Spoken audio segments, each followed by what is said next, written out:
Estamos hoje celebrando a festa do apóstolo evangelista São João. Ele, irmão de Tiago, filho de Zebedeu, que saiu da Galileia a chamado de Cristo. Nosso Senhor o chama e o escolhe para ser seu apóstolo, para testemunhar as suas obras e depois, como bispo, levar o evangelho até os confins da terra. É um príncipe da Santa Igreja, o apóstolo São João. Uma das coisas que nos chama a atenção quando ouvimos falar de São João, apóstolo evangelista, é que ele se define como o discípulo a quem Jesus amava. Alguns escritores vão dizer, sobretudo São Tomás de Aquino, que São João, por ter vivido uma pureza de modo angélico, por ter sido um grande amante da castidade e chamado cedo a seguir a Cristo, aceitou esse chamado numa vida de pureza, pôde então expandir cada vez mais o seu amor a Cristo. A castidade tem essa graça, essa virtude de ser o amor a nosso Senhor. Nosso Senhor ama os puros de coração, aqueles que têm uma pureza pela qual buscam, no estado virginal do seu coração, ter um único esposo, nosso Senhor Jesus Cristo. Assim, São João, por ter vivido essa vida de grande pureza, no seu coração, ele se definia desta forma: eu sou o discípulo, eu sou aquele a quem Jesus ama. Se nós pararmos para pensar, nosso Senhor ama a todos nós. Também eu sou aquele a quem Jesus ama. Mas pode ser que as coisas do mundo, os pecados, as paixões, tenham sufocado a minha visão. E eu não veja na minha vida o amor que Deus tem por mim. Porque uma só é a nossa missão: amar a Deus sobre todas as coisas e o próximo como a ti mesmo. Ou seja, o amor está em primeiro lugar. E São João foi aquele que entendeu isso. Amou a nosso Senhor enquanto discípulo como a um filho. Como um filho amado que ama o seu pai. Em tudo buscava seguir a nosso Senhor. Estava sempre ao seu lado, sempre muito próximo de Cristo. E esse amor na pureza e na castidade lhe valeu o prêmio de poder, durante todo o tempo da vida terrena da Santíssima Virgem Maria, receber Nossa Senhora, como mãe em sua casa. Nosso Senhor demonstra assim a pureza desse discípulo, a devoção que tinha à sua já santidade. São João, ao dizer então que ele é o discípulo a quem Jesus ama, não necessariamente nós poderíamos dizer que é o discípulo ou aquele que nosso Senhor mais amou do que todos, mas aquele que percebeu o amor por nosso Senhor. São João então teve alguns privilégios. Como muito próximo de Cristo, assim as almas que estão muito próximas de nosso Senhor e lhe amam com amor particular, receberão graças particulares. Vai dizer Santa Teresinha do Menino Jesus que Deus é como uma cachoeira, uma fonte inesgotável de graças e de amor. Porém, cada um será cheio da graça divina, cheio do amor divino, poderíamos assim colocar, conforme for o tamanho do seu coração. Então, alguns têm um coração pequeno, como um copo d'água. No céu estarão com esse copo cheio. Outros são uma grande cisterna e estarão repletos, cheios também do amor divino. Então a nossa grande missão neste mundo é dilatar o nosso coração para amar nosso Senhor Jesus Cristo. E nosso Senhor não fica apenas parado esperando que nós o amemos, pelo contrário, ele vai ao nosso encontro, ele se fez criança amável para que nós possamos expandir o nosso amor por ele. Ao contemplarmos o menino Jesus no presépio, nosso coração deve arder de fervor e amor. Pelo Deus que se fez criancinha como indefeso cordeiro para nos amar. O amor é a linguagem de Deus. Então São João pôde, dentre seus privilégios, ver nosso Senhor Jesus Cristo transfigurado. Estava na transfiguração do Senhor. E ali pôde começar a entender um pouco do que seria a paixão, pois estava também aos pés da cruz. Estava também quando nosso Senhor Jesus Cristo oferecia sua alma ao Pai. E ele recebe Nossa Senhora. Nosso Senhor Jesus Cristo, como últimas palavras, refere-se ao seu discípulo, ao seu apóstolo. Filho, eis aí tua mãe. Mãe, eis aí o teu filho. Podemos ver nesse ato essa devoção que tinha São João também pela Santíssima Virgem Maria. É um dos mistérios da nossa fé, que nós só entenderemos no céu, mas aquele que quer amar muito a nosso Senhor Jesus Cristo e chegar à santidade no amor, deve começar amando a sua mãe. Assim foi o caminho traçado por Deus, assim é o caminho que nós também traçaremos. Então São João, para entender todo o mistério pascal, para entender a morte e ressurreição de nosso Senhor Jesus Cristo, teve como formadora a Santíssima Virgem Maria.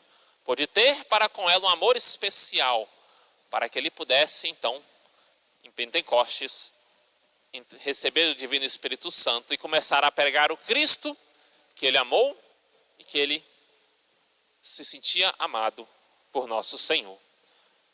Nas histórias, na tradição da igreja, narra-se que São João então começou a pregar e, sobretudo, pregou em Jerusalém e depois foi para a Ásia Menor. Uma das narrações nos fala, sobretudo nos Atos dos Apóstolos, que ele e São Pedro estavam ali no momento rezando, quando então um homem pede a cura a São Pedro, pede algo ao São Pedro, e São Pedro realiza ali a cura daquele paralítico. São João junto, provavelmente estava ali rezando. Diante dessa cura, foram acusados pelos judeus de serem seguidores de Cristo, foram presos, torturados, mas conseguiram ser libertos. São João então sai e vai para a Ásia Menor. E então, Diocleciano, que era, até então, o imperador romano, Dominiciano, que era o imperador romano, ao prender São João e procurando martirizá-lo, porque São João ele é apóstolo evangelista, mas é como um confessor da fé. Os antigos confessores da fé eram aqueles que aceitaram o martírio, mas não foram martirizados. Houve, na história da igreja, grandes homens que aceitaram dar a vida por Cristo, não negaram a nosso Senhor. Porém, ao vir a violência, o flagelo, os romanos, deixando-os quase mortos, não morreram. Então eram tidos pela igreja como confessores da fé. Diante da morte não negaram a Cristo, permaneceram firmes. Assim foi São João. Dominiciano, ao prender São João, ordenou que fervesse um caldeirão de azeite. E jogaram aquele caldeirão, jogaram em São João. Porém nada aconteceu. E aquele milagre converteu a muitos. As pessoas viram que não tinha lógica, não era possível um azeite fervendo não queimar aquele que tinha o coração fervoroso no amor divino. São João então é preso e exilado para a ilha de Patmos.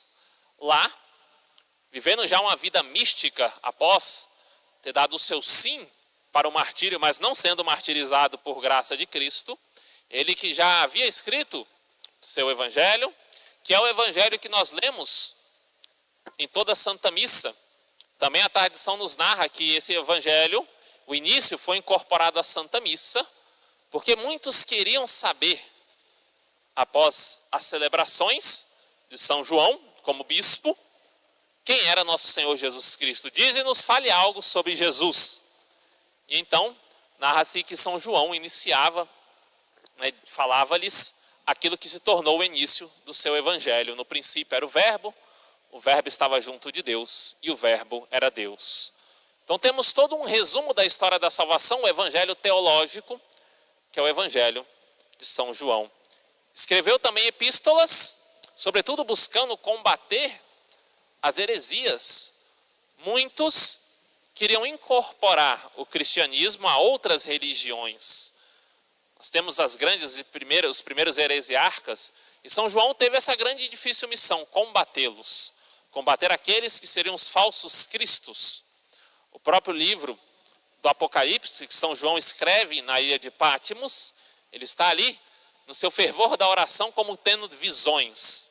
Então o Apocalipse ao mesmo tempo nos narra o fim dos tempos, nos narra uma visão mística da Santa Missa, também nos fala dos acontecimentos e das perseguições do Império Romano. Por exemplo, São João, falando no livro do Apocalipse, fala sobre as perseguições que a igreja sofreria no fim dos tempos. Também fala, né, em Apocalipse 12 sobre a mulher revestida do sol. Ele que esteve com Nossa Senhora, esteve na sua assunção. Podemos ali contemplar, eis que surgiu um sinal no céu, uma mulher revestida do sol, a lua debaixo dos seus pés e na cabeça uma coroa de 12 estrelas. O livro do Apocalipse possui sim muitos enigmas, né? Nem tudo pode ser compreendido, porque é a linguagem mística de um santo. E que não temos que nos preocupar. Daquilo que temos que conhecer nos foi revelado. Sim, Jesus Cristo voltará. Nosso Senhor há de vir para julgar os mundos, os vivos e os mortos e restabelecer todas as coisas. E São João, depois então desse tempo na ilha de Patmos, pôde ainda ir a Éfeso e ali encerrou a sua carreira, passando desse mundo ao Senhor. Do exemplo de São João, da sua vida, de toda a sua missão, fica-nos a virtude da pureza. É necessário ser puro para amar.